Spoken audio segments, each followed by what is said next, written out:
Ladies and gentlemen, how's it going? Once again, I'm Ned from That's TechBits, otherwise known as your friendly neighborhood basement dweller. Don't worry, ma'am, I am from the internet. I know who I am, and I'm at peace with who I am.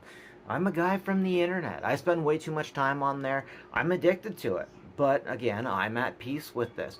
Now, here's the thing. Society has become addicted to social media, and this is a problem.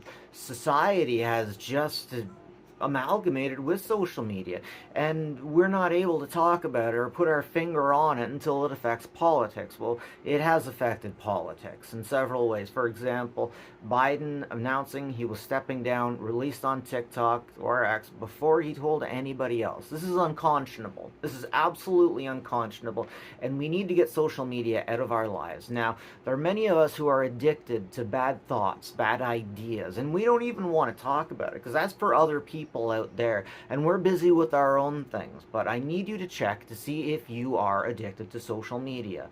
And here's how you check. Go on your screen time. Are you spending more than 3 hours a day on any two social media apps? I'm not talking games. Games are another thing altogether. We're talking social media.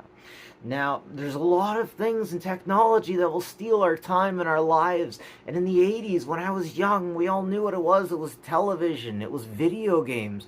But we were all at peace with the fact that these things, for the most part weren't real. But there was a lot of fear out there. They were trying to ping your emotions quite a bit. And there was a lot of fear. 60 Minutes made so many people so afraid. When I was in media class, what I learned was we want to make people want to take action.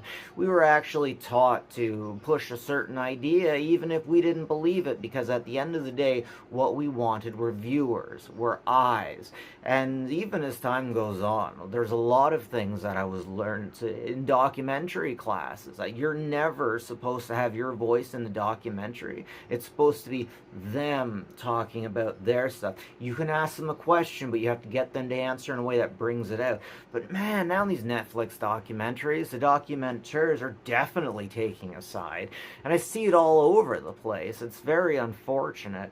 And I remember the first time I seen it was in a documentary about the Grey Ghost, the spray paint, the Tagger, the documentary about the Grey Ghost. He nailed them all. The Grey Ghost got them all. So hardcore. So hardcore. Oh, the documentary guy got nailed so hardcore by the Grey Ghost. Guys, you gotta check that out. Documentaries are the best. They're the best. But anyways, so with a story, there are payoff times, ping times. And with the stories we used to get, they were shorter and you get a ping. Now they're longer and there's a lot of pings. But geez, on TikTok, guys, on TikTok and on these new things, they ping your emotions so goddamn fast that you don't know what's going on. And I've seen this happen, like with my ex-wife, for example. She was a stay-at-home mom, and the kids would need something. They'd walk up to her and be like, Mom, Mom, Mom.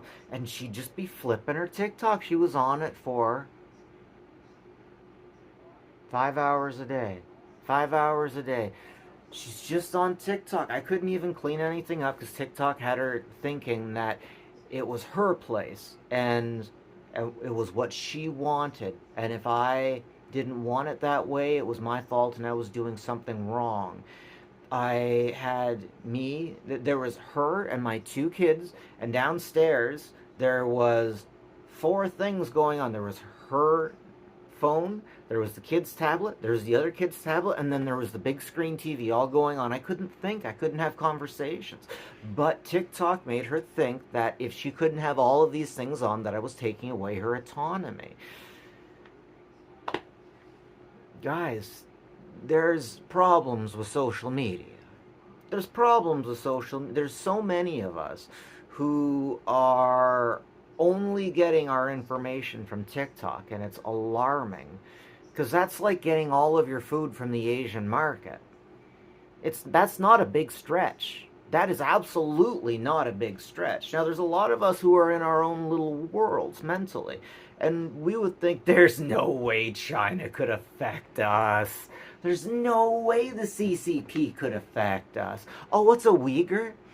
Well, they're not white people. White people are the problems, right? Listen, I was in academia, and academia told me that the patriarchy was the problem, and that we are all racist, and only white people are racist, and if any other people are racist, it's not really racism, it's colorism.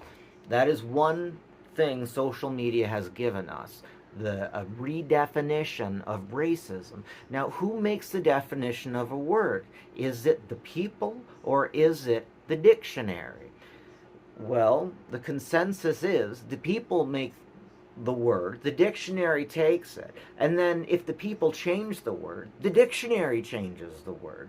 Now we have a big push to change the definition of racism to mean institutionalized racism. And those are two very different things.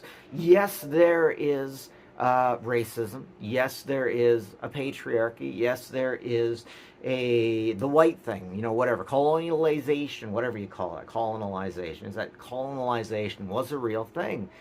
You got to give it the devil his due. There's a lot of good things that came from it. There's a lot of bad things that came from it. There's a lot of places that did better with it. There's a lot of places that did worse for it. But the Hutu, the Tutsi, these guys going at each other, they probably would have done that even if the British weren't part of that, right? So get this: Hotel Rwanda was saved by a Canadian, right? I'm Canadian, and all my progressive chick friends give me problems for colonization. If you think that the white man in our colonization was bad, you should definitely check out Asian history and find out what they did to one another. Hell, find out what the Asians did. Find out what the Chinese did to the Chinese in the Great Leap Forward. Find out what China's doing about the Uyghurs right now. Look up what the Uyghurs are. Yes, it is important. It's very important if you want to throw down in a conversation like this, because we're talking about social media, TikTok, YouTube, and who controls them, and the fact that yes, we know TikTok will use their videos to control us. We know Facebook does it.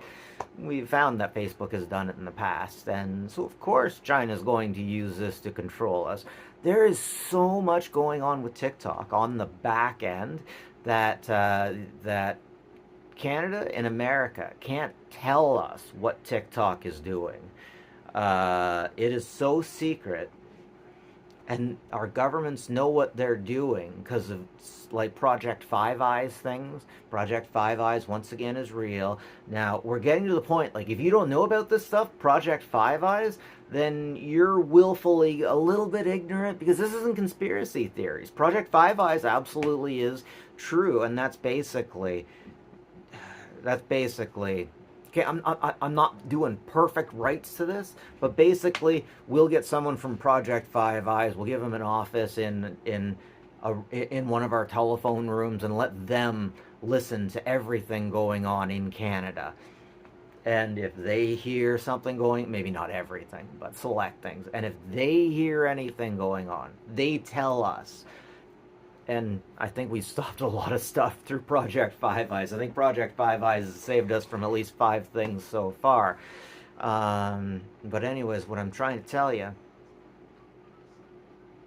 is social media will mess with your head. Look, guys, when we were born in the 80s, people were generally just making money, making things, and then using things, but then eventually analytics got really important. And people started, okay, so humanity started rerouting rivers entirely. And we all, man, Toronto, I walk over so many creeks all the time. Many of us do, and we don't even know about it. And people have started doing that with people's thought. They found a way to monetize thought. So instead of building a mill on the creek, they can now easily move the creek to where the mill is, ultimately. And that's what's going on with social media. Now, here's the big snafu. Here's the big thing. Like, I'm divorced because of TikTok. Like, yes, there were other issues. We got over those issues every time before TikTok came along. And then all of a sudden, the narcissism wave came right after COVID. Now, a lot of people who are very topical, that just workers, they just want to do their work and look down and make their money. They don't want to see what's going on and who's doing what. They don't want that information. They just want their own thing. But a bit of snow just fell off the roof over there. They don't want their information. They just want to do their own thing. But here's the thing. We know something's going on. We can all feel it. We know something's up.